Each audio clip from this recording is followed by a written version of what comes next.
Жыл сайын жүздеген адам лаңкестік әрекеттің құрбаны болады. Өз азаматтарының қауіпсіздігін тіпті дамыған мемлекеттер қамти алмай отыр. Осының салдары әлеуметтік шиеленістерге түрткі болуда. Қазіргі терроризмнің шекарасы жоқ. Әдетте адамдар көп шоғырланған және әлеуметтік маңызды нысандар шабуылға ұрынуда.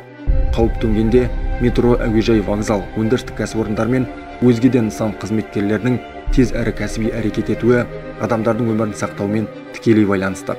Қазақстанда терроризм қаупінің артуы мәселеге құқық қорғау органдарының назарын аударумен қатар тұрғындардың үлес қосуын қажет етеді.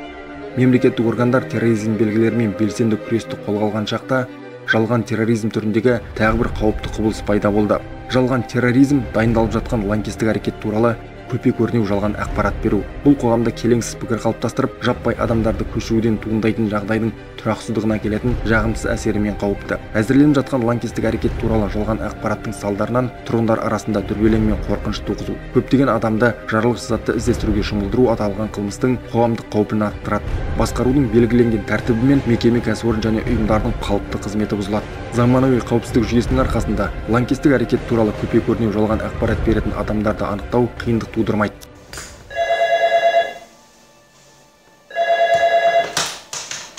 Кезекші Абдулаева, саламатсыз. Скоро ваш вокзал взлетит на воздух. Секундочку, пожалуйста.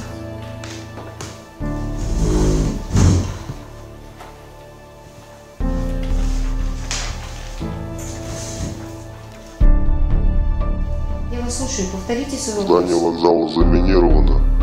Скоро будет много смертей. Как я могу к вам обращаться? Мурат. Мурат, поясните, пожалуйста, взрывное устройство находится в самом здании? Да. Мурат, если вы подскажете, где лежит устройство, мы можем спасти ни в чем не винных людей. Здесь старики, женщины, дети. Мое дело предупредить. Как оно выглядит, Мурат? Я же сказал, мое дело предупредить.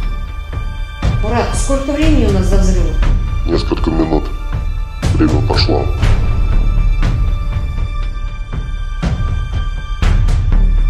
Лаңкестік әрекет туралы хабар түскенде ақпарат беруші адаммен берік байланыс орнату керек. Оның талабымен төнген қауіптің деңгейін анықтау маңызды. Себеп салдарын білуге тырысу керек. Әңгімелесу кезінде дауысты жазып алуды ойластырған жөн. Сөйлесу аяқталар сәтте әңгіменің негізін тағы бір қайталап, талаптарының әкімшілікке жеткізілетінін айту керек. Егерде сізде нөмір анықтауыш болмаса, немесе істемей қалса, тұтқаны телефонның қасына қойыңыз.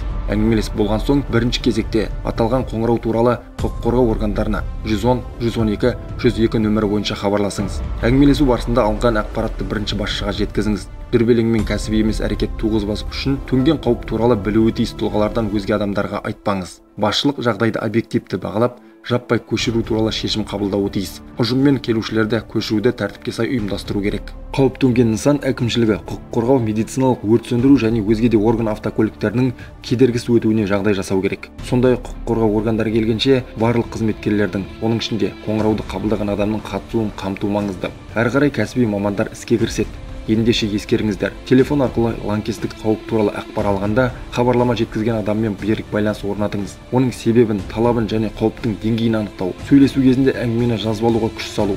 Барынша көп ақпарат алуға тырысу. Телефон шалушы дауысының негізгі сипаттамасын жазу. Полиция мен басшылыққа хабарлау. Қазақстан Республикасы қылмыстық заңнамасына сәйкес лаңкестік әрекет туралы жалған ақпарат тарату Қазақстан Республикасы қылмыстық кодексінің 242 бабына сай қылмыс саналады. Бұрын қылмыстық кодекс бойынша айыппұл төлеу, 2 жылға түзету жұмыстарын белгілеу немесе 2 жылға бас бостандығынан айыру қарастырылған еді. Енді жаза қатаңдап, аталған қылмысқа барған адам айыппұл төлейді, 7 жылға бастап, 7 жылға бостандығы шектеледі немесе 6 жылға бас бостандығынан айырылады. Қылмыстық кодекстің жаңа нормалары енгелі Қазақстанда соттармен 30 қылмыстық іс қаралған. Жалған террористердің жасы 27 мен 35-тің аралығын қамтиды. Көбіне мұндай әрекетке жұмыссыз жандар барып, барлық жағдайда қылмысты мас күйінде жасаған. Террорист болып ойнамас бұрын елеулі шығын мен зиян әкелетін жалған хабарлама кімге пайда әкелерін ой елегінен өткізіңіз. Жалған ақпарат бойынша аттанған тәртіп сақшылары керек кезде қайғыға тап болған өзге жанға көмектесе алмауы мүмкін екенін түсінген жөн. Бір қарағандағы зілсіз қалжың телефон террористінің сотталып, тіпті біреудің өліміне әкелуі ықтимал.